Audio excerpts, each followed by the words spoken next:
네, 안녕하세요. 오늘은 지난해 사회적으로 큰 파장을 일으켰던 사건이죠. 육군 12사단 훈련병 사망 사건, 그 항소심 판결 관련 기사들을 좀 깊이 파헤쳐 보겠습니다. 네. 신병교육대에서 있었던 일인데 규정을 어긴 군기 훈련, 그러니까 소위 얼차려 도중에 한 훈련병이 안타깝게 목숨을 잃은 사건이었습니다. 네, 맞습니다. 참 안타까운 일이었죠. 특히 쓰러지기 직전에 엄마를 외쳤다는 증언이 알려지면서 많은 분들이 정말 마음 아파했는데요. 그랬죠. 이번 항소심에서 중대장의 형량이 늘어났는데 그 이유와 의미를 좀 집중적으로 살펴보겠습니다. 네, 이 사건은 뭐 단순히 한 개인의 비극, 이걸 넘어서서 군대 내 인권 문제라든지 또 지휘관의 책임 범위, 그리고 사법부의 판단 기준 같은 여러 중요한 쟁점들을 안고 있습니다. 그렇죠. 보내주신 기사들을 보면서 항소심 재판부가 왜 1심과 다른 판단을 내렸는지 그 법리적 근거하고 또 사회적인 함의는 무엇인지 좀 자세히 설명해 드릴게요. 네, 좋습니다. 우선 항소심 판결 결과부터 간단히 정리해보죠. 네. 훈련병에게 규정을 어긴 군기훈련을 지시한 혐의, 그러니까 학대치사랑 직권남용 가혹행위 혐의로 기소된 중대장 강대위. 네, 강대위. 원심에서는 징역 5년이었는데 항소심에서 징역 5년 6개월로 형량이 늘어났습니다. 6개월이 늘었네요. 그렇죠. 반면에 같은 혐의의 부중대장 남중위는 원심과 같이 징역 3년이 선고됐고요. 네, 그렇습니다. 여기서 이제 가장 주목할 부분이 뭐냐면요. 재판부가 죄의 수, 그러니까 죄의 개수에 대한 판단을 바꿨다는 점입니다. 죄의 수요? 좀 더 설명해 주시죠. 네, 1심에서는 여러 혐의가 사실상 하나의 행위에서 비롯됐다고 봤어요. 이걸 법률 용어로 상상적 경합이라고 하는데요. 아, 상상적 경합. 네, 이 경우에는 여러 죄 중에서 가장 무거운 죄, 그 형량 범위 내에서 처벌을 하거든요. 하나의 큰 잘못으로 묶어서 본 거군요. 그렇죠. 그런데 항소심 재판부는 이걸 다르게 봤습니다. 실체적 경합으로 판단을 한 거죠. 실체적 경합이요? 네, 이건 뭐냐면 피해자별로 가혹행위 양상이 다르니까 이걸 각각 별개의 행위로 인정할 수 있다는 겁니다.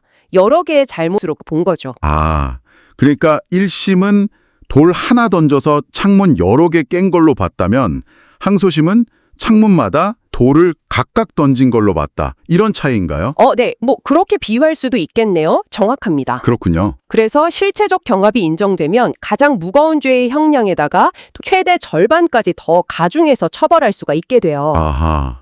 이게 바로 중대장의 형량이 6개월 늘어난 결정적인 이유가 된 겁니다. 법리적으로 아주 큰 변화죠. 네. 정말 중요한 변화네요.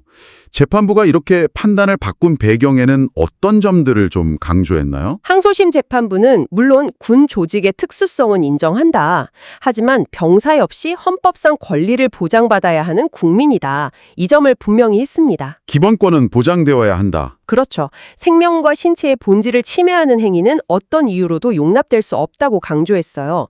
그리고 고인들이 군기훈련 규정을 아주 중대하게 위반했고 또 훈련병들이 고통스러워하는 걸 봤으면서도 훈련을 중단시키지 않은 점. 네. 오히려 뭔가 좀 후진적인 병영 문화를 답습해서 충분히 예방 가능했던 사망사고를 초래했다. 이 점을 아주 강하게 질타했습니다. 군 시스템 전반에 대한 신뢰 문제까지 언급한 거군요. 네, 맞습니다. 이건 군 전체에 대한 국민 신뢰를 저해한 행위이기 때문에 엄중한 책임이 따른다고 본 것입니다. 피고인들은 가혹행위나 학대 고유는 없었다. 그리고 사망과의 인과관계도 없다. 이렇게 계속 주장을 해왔잖아요. 네, 그렇죠. 근데 재판부는 이걸 전혀 받아들이지 않았군요. 생각해보면 사건 발단은 훈련병 6명이 취침 시간 이후에 그냥 대화를 나눈? 어떻게 보면 사소한 일이었는데 그렇죠. 결국 결과는 열사병으로 인한 다발성 장기부전이라는 정말 끔찍한 비극으로 이어졌으니까요. 네, 법원은 피고인들의 주장을 모두 기각하면서 군 지휘관으로서의 책임을 아주 분명히 했습니다. 유족 측 변호인도 이 실체적 경합 인정으로 양형폭이 넓어진 점은 의미가 있다고 평가를 하면서도 여전히 사망 사건에 대한 양형 자체는 좀 부족하다. 이런 아쉬움을 표하기도 했고요. 그렇군요.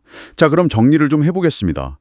이번 항소심 판결은 훈련병 사망 사건에 대한 중대장의 법적 책임을 1심보다 더 무겁게 물었다는 점에서 중요하다고 볼 수 있겠네요. 네, 그렇습니다. 특히 상상적 경합에서 실체적 경합으로 이 법리 판단을 변경하면서 형량을 늘린 점이 핵심이고요. 맞습니다. 이게 앞으로 군대 내의 가혹행위에 대한 어떤 경각심을 높이고 또 지휘관의 책임 범위를 좀 더 명확히 하려는 그런 의도로도 해석될 수 있겠군요. 네, 정확히 보셨습니다. 이 판결은 당신에게 군대 내 인권 문제, 그리고 지휘관의 책임 소재, 또 법원의 판단 기준이 어떻게 변화하고 있는지 이런 것들에 대해 한 번쯤 생각해 볼 기회를 제공합니다. 네. 단순히 형량이 얼마나 늘었나 이 숫자만 볼 게 아니라 왜 그런 판결이 나왔는지 그 법리적, 사회적 맥락을 이해하는 것이 중요하다고 생각합니다. 마지막으로 그 숨진 박훈련병 어머니의 호소가 참 깊은 울림을 주는데요. 썩고 병든 군 지휘체계 속 아들의 죽음을 통해 군대의 법과 질서가 바로 세워지고 무지한 지휘자들이 올바른 사람들로 채워지기를 새 정부에 호소한다. 네, 참 가슴 아픈 호소죠. 어쩌면 이 사건이 우리 사회에 던지는 궁극적인 질문은 바로 이것 아닐까요? 개인에 대한 처벌을 넘어서서 어떻게 하면 이런 비극의 근본적인 원인을 해결하고 다시는 이런 일이 반복되지 않도록 시스템을 바꿀 수 있을까 하는 점 말입니다.